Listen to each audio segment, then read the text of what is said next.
Hey, what's going on, everybody? I hope y'all can hear me. My face isn't in this video because I'm kind of busy doing some stuff and I'm on my way to work, and I don't need to be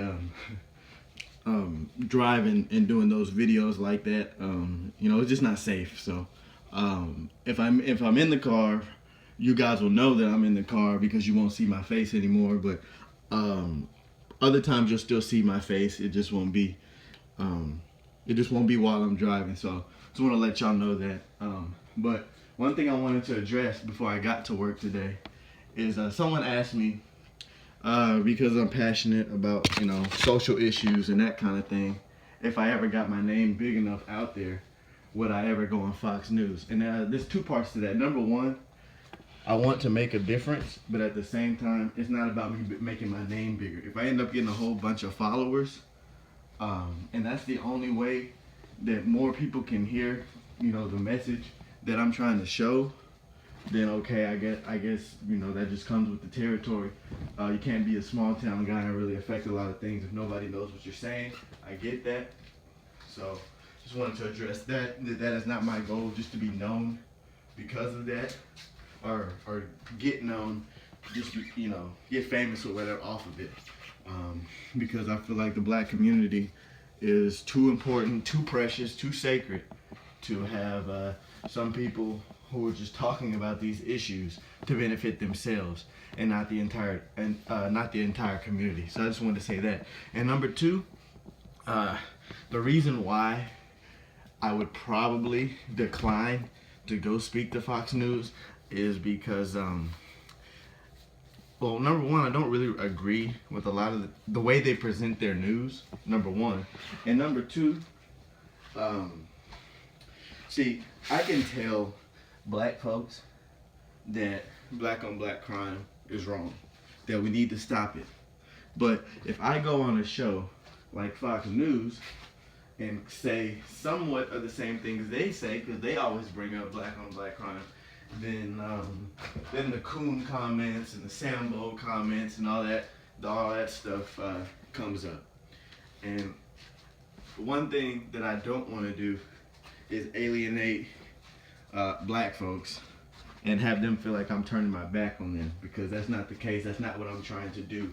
But we also have to stop this thing in the black community where if someone tells the truth, and it's the truth that you don't, and it's any kind of truth other than blaming white supremacy for something, and you get called a coon or a Sambo for it, I mean, that's a problem. We have to be able to hear the truth, understand the truth, and if it's something that needs to be fixed in our community, to address it. A lot of people in the Black Lives Matter movement complain that white people, they don't understand us, they don't want to hear it, they don't want to hear our message, they don't want to hear what we have to say. But how can we expect any other race to listen to what we have to say when we won't even listen to each other? And but that is why I probably wouldn't go on Fox News. It has nothing to do with being afraid to be called out by African Americans. It's the fact that right now the state our community is in, and the mentality of our community right now, it just wouldn't be a good idea for me to do that, at least not right now. I saw Tomi Lauren. I kind of understand some of the things she says, but kind of like Donald Trump with Tomi Lauren, her delivery rubs a lot of people the wrong way. And it rubbed me the wrong way. But then I started listening to her more and more, and I can understand why she's saying what she's saying. But the problem I have with Tomi Lauren is that she's kind of stuck in her mentality about the Black Lives Matter movement, among other things, and that is where I believe she goes wrong with a lot of black folks. Now, some black folks, they don't want to hear what white people have to say either. They're not gonna listen.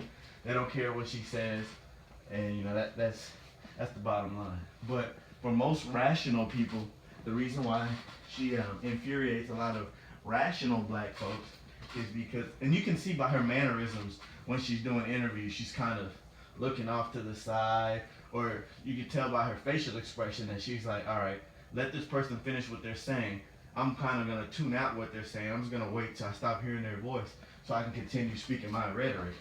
And you know, and that's one of the things that frustrates the people in the Black Lives Matter movement is, hey, folks are not listening. If people would take the time to listen, then things could improve. This is part 1 of the video, guys. I gotta take a break for a second, but the next part will be coming up shortly.